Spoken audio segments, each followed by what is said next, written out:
നമസ്കാരം. രാഹുൽ ഗാന്ധി MP പാർലമെന്റിൽ കാണിച്ചുകൂട്ടിയ വിക്രിയകളൊക്കെ നാം എല്ലാവരും കണ്ടുവല്ലോ. എന്ത് പറയുന്നു കോൺഗ്രസ്സുകാരിപ്പോൾ നേതാവിനെ കുറിച്ച്? നിഷ്പക്ഷമതികളായ മറ്റാൾക്കാർക്ക് എന്താണിപ്പോൾ തോന്നുന്നത്? ഭാരതീയ ജനതാ പാർട്ടിയുടെ നേതാക്കന്മാരും അണികളും അനുഭാവികളുമൊക്കെ രാഹുൽ ഗാന്ധിയോടോ കോൺഗ്രസിനോടോ ഉള്ള വിരോധം കൊണ്ടോ അവരെ പരാജയപ്പെടുത്താനോ ഒക്കെ ആരോപണങ്ങൾ പറയുന്നു എന്ന് കരുതാം. എന്നാൽ നിഷ്പക്ഷമതികളായ ജനങ്ങൾക്കും അതല്ലാതെ കോൺഗ്രസിൽ തന്നെ ആത്മാഭിമാനമുള്ളവരും ചിന്തിക്കുന്നവരുമൊക്കെ ഉണ്ടാവുമല്ലോ. അവർക്കൊക്കെ എന്ത് തോന്നുന്നു എന്നുള്ളതാണ് ചോദ്യം. വളരെ കഷ്ടമല്ലേ ഒരു MP ഈ രീതിയിൽ പെരുമാറുന്നത്? ഒന്ന് ആലോചിച്ചു നോക്കൂ. എത്രയോ കോടികൾ ചെലവാക്കിയാണ് ഓരോ നിമിഷവും ഓരോ മണിക്കൂറും ലോക്സഭയും രാജ്യസഭയും ഒക്കെ സമ്മേളിക്കുന്നത്. നമ്മുടെ നികുതി പണമാണ്. ആ വിലപ്പെട്ട നിമിഷങ്ങളെയാണ്, മണിക്കൂറുകളെയാണ് രാഹുൽ ഗാന്ധി എന്ന ഈ മനുഷ്യൻ ചവിട്ടിയരയ്ക്കുന്നത് സാധാരണ ചെരുപ്പ് കൊണ്ടൊന്നും അല്ല കേട്ടോ.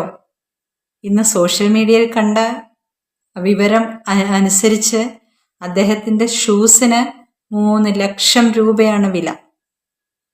അദ്ദേഹത്തിന്റെ ബ്രാൻഡഡ് ഡ്രസ്സുകളുണ്ടല്ലോ, ആ ശരീരഭംഗിയൊക്കെ പുറത്തു കാട്ടി ജിമ്മിലേക്ക് പോകുന്നത് പോലെയുള്ള പ്രകടനമൊക്കെ നടത്തി അദ്ദേഹം പാർലമെന്റിലേക്ക് വരുമ്പോൾ ധരിക്കുന്ന ആ വസ്ത്രങ്ങൾ, ഷൂസുകൾ, ഇതൊക്കെയും ഒരു വേദനിക്കുന്ന കോടീശ്വരന്റെ വസ്ത്രധാരണമാണ്. അപ്പോൾ അത്രയ്ക്ക് വില കുറഞ്ഞ ചെരുപ്പിട്ടുകൊണ്ടാണ്, മെതിയടി ഇട്ടുകൊണ്ടാണ് അദ്ദേഹം നമ്മുടെ ജനാധിപത്യത്തെ ചവിട്ടിയരയ്ക്കുന്നത് എന്ന് നാം മനസ്സിലാക്കണം. അദ്ദേഹം ഇന്ന് 70 വയസ്സായ ഒരു MP-യാണ് തള്ളി താഴെയിട്ട് തലയ്ക്ക് പരിക്ക് പറ്റിയത്. എന്തുകൊണ്ടാണ് അദ്ദേഹത്തിന് ഒഡീഷയിലെ ഒരു സാധാരണ കുടുംബത്തിൽ നിന്ന് ഇങ്ങ് പാർലമെന്റ് വരെ എത്തിയ ആ മനുഷ്യനെ മുമ്പിൽ കണ്ടപ്പോൾ ഇത്രയ്ക്ക് രോഷം തോന്നാൻ, ആമർഷം തോന്നാനുള്ള കാരണം? സാധാരണക്കാർക്ക് പറഞ്ഞിട്ടുള്ളതല്ലേ പാർലമെന്റ്? ഒരു ചായക്കടക്കാരൻ പ്രധാനമന്ത്രിയായി ഇരിക്കുന്നത് ഇളമുറ തമ്പുരാനെ തീരെ പിടിക്കുന്നില്ല. അതാണ് പ്രശ്നം. സ്വന്തം പെങ്ങൾക്കും അമ്മയ്ക്കും തന്റെ കുടുംബത്തിനും ഒക്കെ തറവാട്ട് സ്വത്തായി കിട്ടിയതാണ് ഈ ഭാരതം എന്നുള്ളതാണ് അധികാരഭ്രഷ്ടനായ ഈ യുവരാജാവിന്റെ എപ്പോഴത്തെയും ചിന്ത. ആ അധികാരത്തിൽ നിന്ന് അകറ്റി നിർത്തിയവരോടുള്ള തീർത്താൽ തീരാത്ത പക, അധികാരത്തോടുള്ള ഭ്രാന്ത്, ഇത് ചിന്തിച്ച് അദ്ദേഹം മറ്റേതോ ഒരു മനോവികാരത്തിന് അടിമപ്പെട്ടിരിക്കുന്നു. ഒരു സാധാരണ മനോനിലയല്ല അദ്ദേഹത്തിന് ഇപ്പോൾ ഉള്ളത്. അദ്ദേഹത്തിന്റെ ശരീരഭാഷയിൽ നിന്ന് അത് നമുക്ക് മനസ്സിലാവും. എന്തൊരു അഹങ്കാരത്തോടു കൂടിയാണ് രാഹുൽ ഗാന്ധി പെരുമാറുന്നത്. ഒരു ജനാധിപത്യ രാഷ്ട്രത്തിന് ചേരുന്ന പ്രതിപക്ഷ ബഹുമാനം അദ്ദേഹം കാണിക്കാറുണ്ടോ? നാണം കെട്ട രീതിയിലാണ് അദ്ദേഹം എന്നും പാർലമെന്റിൽ പെരുമാറുന്നത്. ഒരു പ്രതിപക്ഷ നേതാവിന്റെ അന്തസ് കാണിക്കാൻ ഒരിക്കലും അദ്ദേഹത്തിന് കഴിഞ്ഞിട്ടില്ല. ഈ രാഹുൽ ഗാന്ധി പല വിധത്തിലുള്ള ആരോപണങ്ങൾ നേരിടുന്ന വ്യക്തിയാണെന്ന് നാം ഇന്ത്യക്കാർ മറന്നുകൂടാ. ജയിപ്പിച്ചുവിട്ട വയനാട്ടുകാർ മനസ്സിലാക്കേണ്ടുന്ന ഒരു കാര്യമുണ്ട്. ഇരട്ട പൗരത്വത്തിൽ, അതുപോലെ ചൈന ഫണ്ട് വാങ്ങിയതിൽ, പണ്ട് നടന്ന സുകന്യ എന്ന ഒരു യുവതിയുടെ ഗാങ് റേപ്പിൽ ഒക്കെയും ആരോപണ വിധേയനാണ് ഈ രാഹുൽ ഗാന്ധി.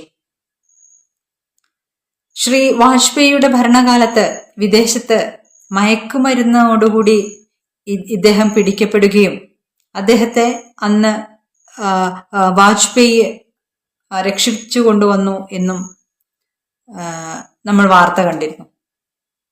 ആ മയക്കുമരുന്ന് ഉപയോഗം ഇദ്ദേഹത്തെ ഒരു ഭ്രാന്തിന്റെ ആ ഒരു മനോനിലയുടെ വക്കിലെത്തിച്ചിട്ടുണ്ടോ എന്നുള്ളതാണ് നാം ഇദ്ദേഹത്തിന്റെ ശരീരഭാഷയിൽ നിന്ന് മനസ്സിലാക്കേണ്ടത്. ഇദ്ദേഹം ഇന്ന് ആ പ്രായമായ MP-യോട് പെരുമാറിയത് മാത്രമല്ല, ഒരു ലേഡി MP-യോട് വളരെ മോശമായി പെരുമാറി എന്ന് അവർ പരാതി കൊടുത്തിട്ടുണ്ട്. ഉച്ചത്തിൽ സംസാരിക്കുകയും ശാരീരികമായി വളരെ അടുത്ത് ചെന്ന് വളരെ വിഷമമുണ്ടാക്കുന്ന രീതിയിൽ പെരുമാറുകയും ചെയ്തു എന്ന് അവർ പരാതി കൊടുത്തിട്ടുണ്ട്. ഇതിനു മുമ്പും ലോക്സഭയിൽ സ്ത്രീകൾ ഇരിക്കുന്ന ഭാഗത്തേക്ക് നോക്കിക്കൊണ്ട് കണ്ണുകൾ കൊണ്ട് അശ്ലീലമായ ആംഗ്യങ്ങൾ കാണിച്ചു എന്ന് പറഞ്ഞുകൊണ്ട് സ്മൃതി ഇറാനി ഇദ്ദേഹത്തിന് എതിരായി സംസാരിച്ചത് നാം കണ്ടിട്ടുള്ളതാണ്. എന്തുകൊണ്ടാണ് ഇദ്ദേഹത്തിന് മാന്യമായ ശരീരഭാഷയും സംസാര ഭാഷയും അറിഞ്ഞുകൂടാത്തത്? ഇദ്ദേഹം വിദേശത്ത് പഠിച്ചു എന്ന് പറയുന്നു. എന്താണ് ഇദ്ദേഹം? അവിടുത്തെ മനുഷ്യർ വളരെയേറെ പ്രതിപക്ഷ ബഹുമാനമുള്ളവരാണ് വിദേശികളെന്നാണ് നാം മനസ്സിലാക്കുന്നത്. വിദേശത്ത് പോയി പഠിച്ചിട്ടും ഇദ്ദേഹം എന്തുകൊണ്ടാണ് ഇങ്ങനെ പെരുമാറുന്നത്? ഇദ്ദേഹം ഇതുവരെ നമ്മുടെ പാർലമെന്റ് തടസ്സപ്പെടുത്തിയത് അദാനി എന്ന് പറഞ്ഞുകൊണ്ടായിരുന്നു.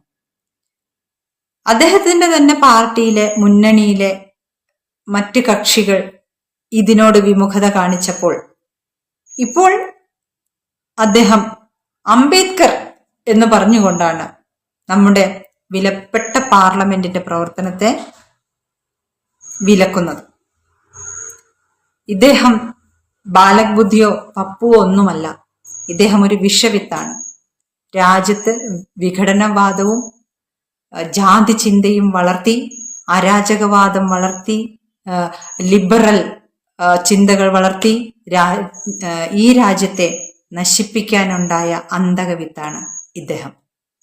ഇദ്ദേഹം ഭരണത്തിൽ വരുന്നത് പോകട്ടെ, പ്രതിപക്ഷ നേതാവായിരുന്നാൽ, ഒരു താക്കോൽ സ്ഥാനത്ത് ഇരുന്നാൽ തന്നെ ഈ രാജ്യത്തെ നശിപ്പിക്കാൻ വേണ്ടുന്ന എല്ലാ വെടിമരുന്നും ഇദ്ദേഹത്തിന്റെ കയ്യിലുണ്ട്. ഇദ്ദേഹം വിദേശ ചാരന്മാരുടെ കയ്യിലെ പാവയാണ്. ഇദ്ദേഹത്തെ ഉപയോഗിച്ചുകൊണ്ട് ഇവിടെ ഒരു പാവ ഗവൺമെന്റ് ഉണ്ടാക്കേണ്ടുന്ന ആവശ്യമുള്ളവരാണ് രാഹുൽ ഗാന്ധിയെ ഉപയോഗിക്കുന്നത്. ഇത് മനസ്സിലാക്കേണ്ടത് നാം ഇന്ത്യക്കാർ ഓരോരുത്തരുമാണ്. നാം ഇനിയും ഈ കുടുംബാധിപത്യത്തെ സഹിക്കണോ അതോ ഇവരെ അടിച്ച് പടിയിറക്കി ഈ രാജ്യത്തെ ശുദ്ധമാക്കണോ എന്നുള്ളതാണ് ഇനിയുള്ള ചിന്ത. നന്ദി.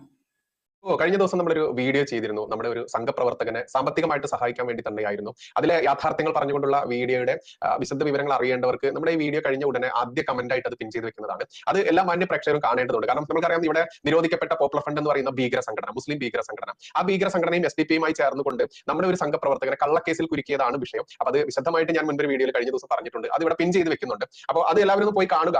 എന്നിട്ട് ആ പയ്യനെ സഹായിക്കാൻ വേണ്ടി നമ്മളൊരു നിയമസഹായ വേദി എന്നുള്ള രീതിയിൽ നമ്മളൊരു കൂട്ടായ്മ ഉണ്ടാക്കിയിട്ടുണ്ട്. അപ്പൊ അതിലേക്ക് സഹായം ചെയ്യാൻ വേണ്ടിയിട്ടുള്ള ഗൂഗിൾ പേ നമ്പർ, എല്ലാ UPI ട്രാൻസാക്ഷനും ഈ 2 നമ്പറുകളിലേക്ക് ചെയ്യാം. ഇനി UPI ട്രാൻസാക്ഷൻ അല്ല, അക്കൗണ്ട് ത്രൂ ചെയ്യുന്നവർക്ക് വേണ്ടിയിട്ട് അക്കൗണ്ട് വിവരങ്ങളും ഇവിടെ പ്രദർശിപ്പിക്കുന്നുണ്ട്. അപ്പോൾ ഇതിൽ ഏതാണോ നിങ്ങൾക്ക് സ്യൂട്ടബിൾ അതിലേക്ക് നിങ്ങൾ ചെയ്യുക. അത് എന്റെ വ്യക്തിപരമായിട്ടുള്ള അക്കൗണ്ട് ഡീറ്റെയിൽസ് ആണ് ഇവിടെ കൊടുത്തിട്ടുള്ളത്. കാരണം ഇത് താൽക്കാലികമായിട്ട് നമ്മളിപ്പോൾ ക്രിയേറ്റ് ചെയ്തിട്ടുള്ള ഒരു നിയമസഹായ വേദിയാണ്. ഇനി അതിനൊരു ലീഗൽ ഫോമിലേക്ക് നമ്മൾ മാറ്റാൻ വേണ്ടി തീരുമാനിച്ചിട്ടുണ്ട്. കാരണം നമ്മളെ ഒരുപാട് സഹോദരങ്ങൾ ഇത്തരത്തിൽ ഒരുപാട് ബുദ്ധിമുട്ടുകൾ അനുഭവിക്കുന്നുണ്ട്. ഇതിലേക്ക് എല്ലാവരും സഹായം ചെയ്യുക. ആ വ്യക്തിയുടെ എന്താണ് കേസ്, എല്ലാ വിശദ വിവരങ്ങളും ഇന്നലെ ഒരു വീഡിയോ നമ്മൾ ചെയ്തിട്ടുണ്ട്. ആ വീഡിയോയുടെ ലിങ്ക് നമ്മുടെ ആദ്യ കമന്റ് ആയിട്ട് പിൻ ചെയ്ത് വെക്കുന്നുണ്ട്.